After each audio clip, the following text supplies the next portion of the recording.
Hey guys, welcome back to our channel. In this video, I'm going to teach you on how you can add Sapphire Bot on your Discord server. First, you need to navigate to the server page on the sidebar. Click on the server name in the top, then tap on App Directory section. Click on the search bar in the top and search for Sapphire.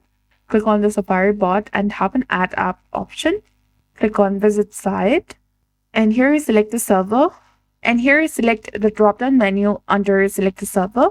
Select the server where you want to add this bot, then select continue, scroll all the way down and again select authorize, go through a verification, click on login with Discord and review the information presented and click on authorize once more.